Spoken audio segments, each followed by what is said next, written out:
महादेव जी और बैठे आसन मारे।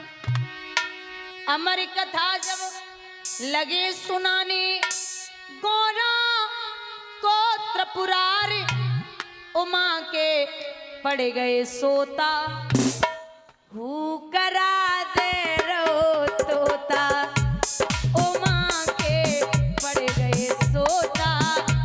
हु करा दे रो तोता।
सो रही।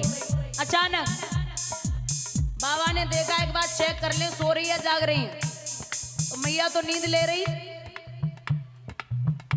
जब नींद से गौरा जागी,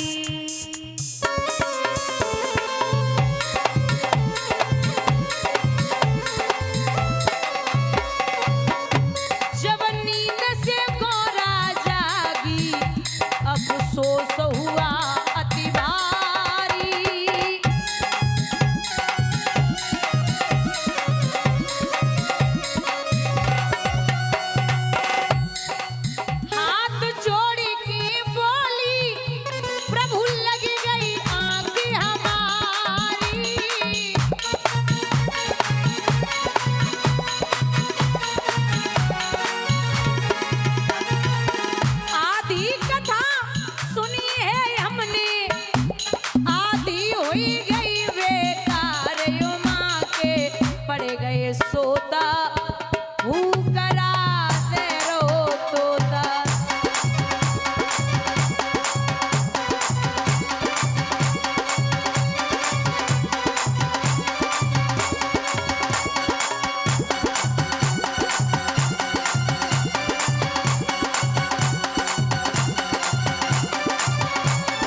बाबा बोले दिक्कत जे ना है कि तुम सोए नहीं, दिक्कत ये है कि ये हूं की आवाज कहां से आ रही है। अचानक ऊपर निगाह डाली, एक सुख छोटा सा बच्चा कथा श्रवण कर रहा। बाबा बोले ये है चोर, जिंदा नहीं छोड़ सकता। अब तोता आगे आगे, बाबा पीछे पीछे व्यास जी के घर तक पहुंच गए। व्यास जी की पत्नी अट्टे पर खड़ी, अचानक जमाई आई है। तोता हवा के रूप में पेट में प्रवेश कर गया। व्यास जी से बोले अरे ओ व्यास जी, बोले हमारे यहाँ से एक चोर चोरी करके आया है। व्यास जी बोले इतने बड़े धनवान कवते है गए तो डकैती बच जावेगी, कैलाश पर्वत पे खाए को दाने ना है। उड़ते उड़ते तोता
महाराज वही समाधि लगा के बैठे, बोले अब जो भी होगा। 9 महीने 9 दिन के बाद बच्चा पैदा होता है। 9 साल हो गए, सुखदेव जी बाहर नहीं आए।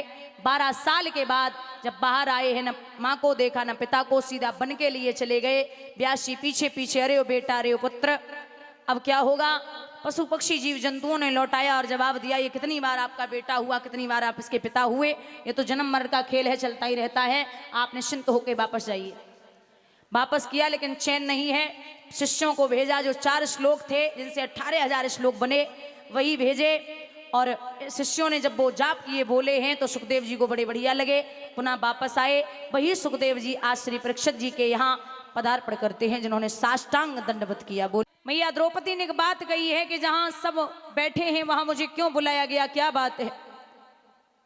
दुर्योधन ने कहा, उस दिन की याद भूल गई हो जिस दिन आपने कहा था कि अंधे के अंधे ही पैदा होते हैं।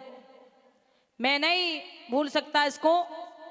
और एक काम कर दुशासन, इसको साड़ी उतार करके इसकी नग्न अवस्था में करके मेरी जंघा पर बिठा दे। अरे वो भैया, पैरों तले जमीन खिसक गई। टकटकी लगाई कि मैया द्रौपदी पितामह भीष्म को देख रही। पितामह क्या बात है, आप भी मौन बैठे हैं, लेकिन कोई नहीं बोल रहा। कर्ण भी उस सभा में मौजूद है। 5 पांडव बैठे हैं। तो द्रौपदी ने हाथ उठा के बात कही है कि एक पिया की पत्नी पिया को प्राणों से ज्यादा प्यारी लगती है, और मैं 5 पतियों की पत्नी हूं। महाराज सब मौन बैठे हैं, क्या बात है। दुर्योधन कहने लगा, ये सब दास बने बैठे हैं, अब कुछ नहीं हो सकता, क्या बात है। दुर्योधन कहने लगा, ये सब दास बने बैठे हैं, अब कुछ नहीं हो सकता। साड़ी उतार दे, क्या रहा है। समझ गई मैया कि अब कोई आने वाला नहीं। तो आज महाराज एक बात कहती है कि हे भीष्म पितामह, कुछ बोलो। कुलवधू जो तुम्हें पुकार रही, दुर्योधन जो व्यवहार किया, क्या तुम सबको लगा सही। मेरा केस पकड़कर लाया है, करता दुशासन दुर्व्यवहार। आर्यों की सब माताओं ने क्या नहीं दिया कोई संस्कार। मैंने तो दाव नहीं खेला चौसर की शाही कीड़ा में, जब दोष नहीं है मेरा कोई तो मैं क्यों ऐसी पीड़ा में। संपत्ति नहीं किसी राजा की, द्रौपदी कहती कि संपत्ति नहीं किसी राजा की, जो हारे मुझको खेल जुआ। दादा तुम तो नीति प्रिय हो, फिर क्यों मूलाचार हुआ। द्रौपदी ने बारी बारी से प्रश्नों का ढेर लगा डाला। धृतराष्ट्र द्रोड़ा के मानो मुख पे लगा ताला।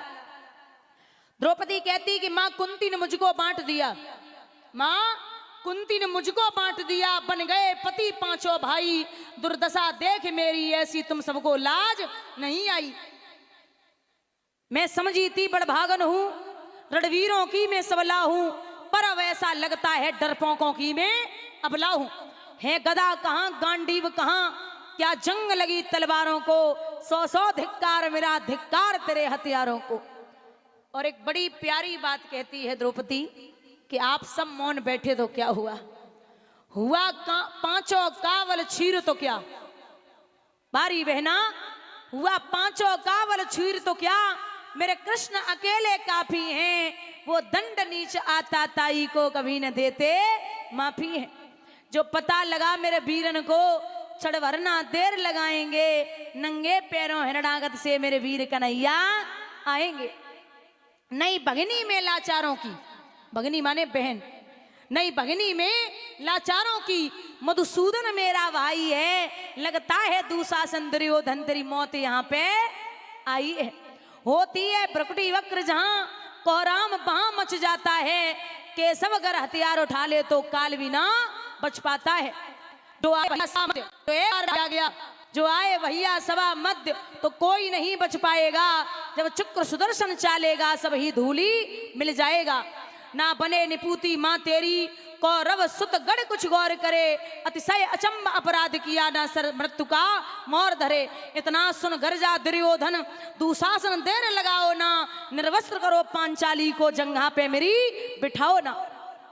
अग्रस आज्ञा पाकर के दुशासन पटको रहा खींच। द्रौपदी अधीर हुई मन में, साड़ी हाथों से रही खींच। बराबर साड़ी को पकड़ के खींचने लगी। अच्छा, द्रौपदी जब आवाज लगाई रही ना कान्हा को, और एक बात कही है कि भैया तुम्हें एक बात बता दें, हम तो नग्न पैदा हुए थे और नगिन हो भी जाएंगे तो मेरा कुछ नहीं बिगड़ेगा।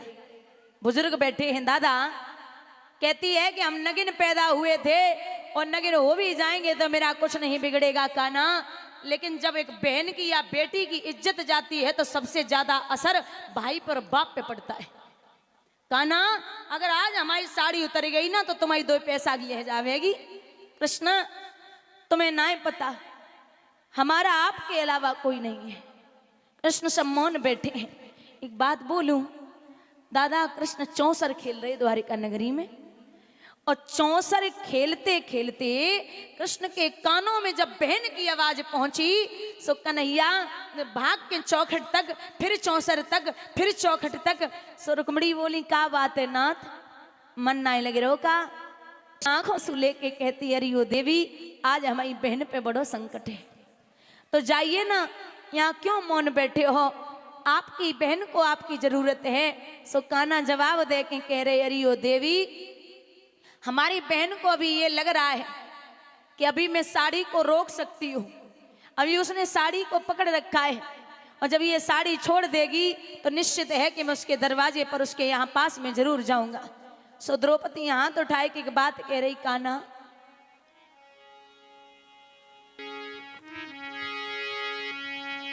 खींचे खींचे रे दुशासन मेरो चीर, अरज सुनो बनवारी।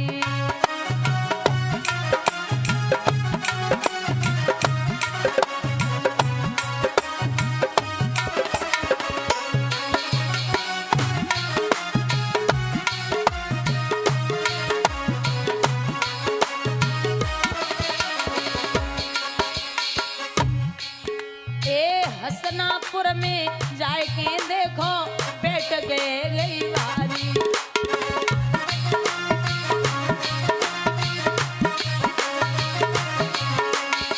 कौरव पांडव सभा बीच में गिरी द्रौपदी नारी, कोई नहीं है धरैया वीर, अरज सुनो एतकारी।